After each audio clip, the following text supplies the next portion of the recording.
কটৰা গোধন গোপাল থানত প্ৰথম বাৰ্ষিক গৰখীয়া সভা অনুষ্ঠিত।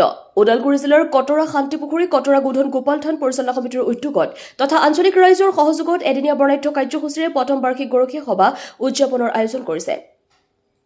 ৰাতিপুৱাৰ পৰা সামূহিক চাফাই, বৃক্ষৰোপণ, গৰখীয়া সভাস্থলীৰ দ্বাৰ মুকলি, সম্বৰ্ধনা অনুষ্ঠান কাৰ্যসূচীৰ লগতে আবেলি অসমৰ জনপ্ৰিয় নাগাৰা নামৰ পাঠিকা উৰ্বশীৰ ৰাজবংশীৰ নামেৰে অনুষ্ঠানৰ সামৰণি পৰিব। অনুষ্ঠানৰ সমূহ কাৰ্যসূচীত ৰাইজৰ সহায় সহযোগিতা আৰু উপস্থিতি আন্তৰিকতাৰে কামনা কৰিছে থান পৰিচালনা সমিতিৰ বিষয়ববীয়া সভাপতি তপন ৰাজবংশী, সম্পাদক কৈলাশ ৰাজবংশীৰ লগতে গৰখীয়া সভা পৰিচালনা সমিতিৰ সভাপতি ৰাজীৱ কলিতা, উপসভাপতি দ্বিজেন ৰাজবংশী, সম্পাদক সঞ্জীৱ বৰুৱা, আইমাতৃ গোটৰ সভানেত্ৰী হৰিপ্ৰিয়া কলিতা, উপ সভানেত্ৰী সাবিত্ৰী ৰাজবংশী, সম্পাদিকা গীতা কলিতা বৰুৱাৰ উপৰিও কটৰাবাসী ৰাইজে। নামঘৰৰ পৰা চিন্তু কলিতাৰ ৰিপৰ্ট, AIN লাইভ।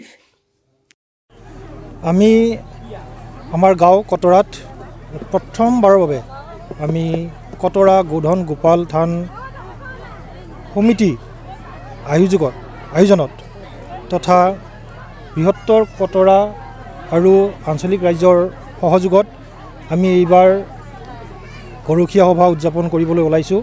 ইয়াতে বহু ব্যক্তিৰ দান বৰঙণি জড়িত আছে আৰু সকলো লোকৰ সহায় সহযোগিতা আৰু দান বৰঙণিৰ সহযোগত আমি আজি এই গৰখীয়া সভাখন অনুষ্ঠিত কৰিবলৈ সক্ষম হৈছোঁ।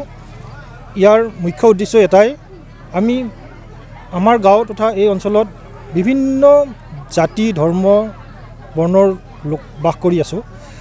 ইয়াত মহাপুৰুষীয়া শ্ৰী শ্ৰী শংকৰদেৱ, তেওঁৰ অনুগামী তথা শাক্ত ধৰ্ম তথা বাথৌ ধৰ্মৰ লোক, বিভিন্ন ধৰ্মৰ লোকে বাস কৰি আছোঁ।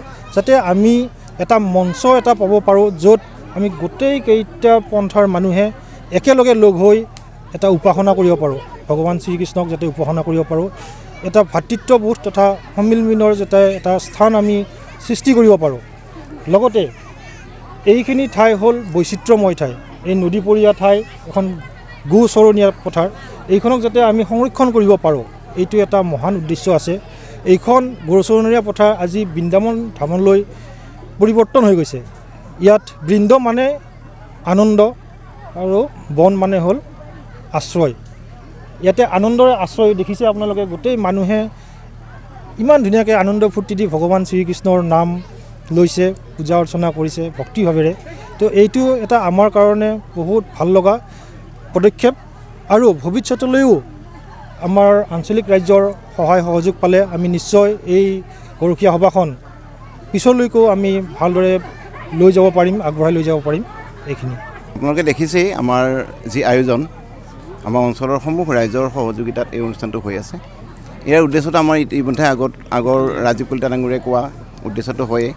আমি যিখিনি ডেকা প্ৰজন্ম আছে, যিখিনিয়ে ধৰক এই পুৰণা যিখিনি আমাৰ ধৰ্মীয় ৰীতি নীতি, সদাচাৰ, আচাৰ ব্যৱহাৰ, এইবিলাকৰ প্ৰতি অকণমান বিমুখিতা আমি দেখা পাওঁ আৰু সেই কথাখিনিকে আকৌ এবাৰ নতুনকৈ তেওঁলোকক আগবঢ়াই আনিবৰ কাৰণে আমাৰ শিপাডাল আমি জীপাল কৰি ৰাখিবৰ কাৰণে, যিডাল শিপাৰ জৰিয়তেহে আমি আমাৰ গছডালৰ পৰা পাত আহিব, ফল আহিব আৰু সমাজখন সুস্থিৰ হ'ব।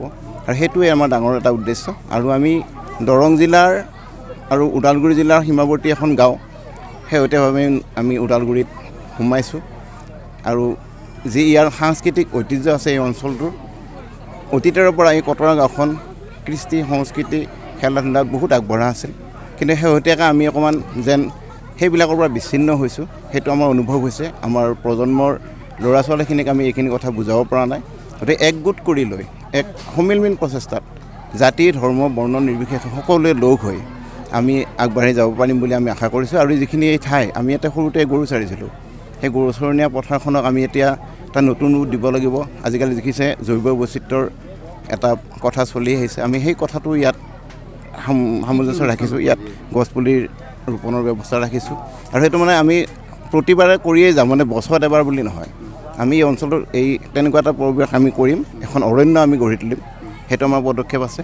আৰু ইয়াত বিভিন্ন সাংস্কৃতিক মানে নামৰ এটা পৰিৱেশন হ'ব। ইয়াত নামৰ দল এটি আহিব, উৰ্বশী ৰাজবংশীৰ অতি অসম বিখ্যাত নামতি তেওঁ। আমাৰ সেইটো সৌভাগ্য হ'ব, আমাৰ ৰাইজে তেওঁৰ নাম ইয়াত চাব পাৰিব। আমাৰ কাৰ্যসূচী হৈ আছে, শৰাই বিতৰণ হৈছে, বিভিন্ন ঠাইৰ পৰা শৰাই নৈবদ্য আনি তেওঁলোকে ইয়াত নিজৰ সেৱা লৈছে। ৰাইজক কি আহ্বান জনাব? ৰাইজে ইয়ালৈ আহক, মনটো পবিত্ৰ কৰক, সুন্দৰ মন এটাৰে এখন সুন্দৰ সমাজ গঠনত আমাক সহায় কৰক। এইখিনি যিকোনো খবৰ বিজ্ঞাপনৰ বাবে যোগাযোগ কৰক 7896121996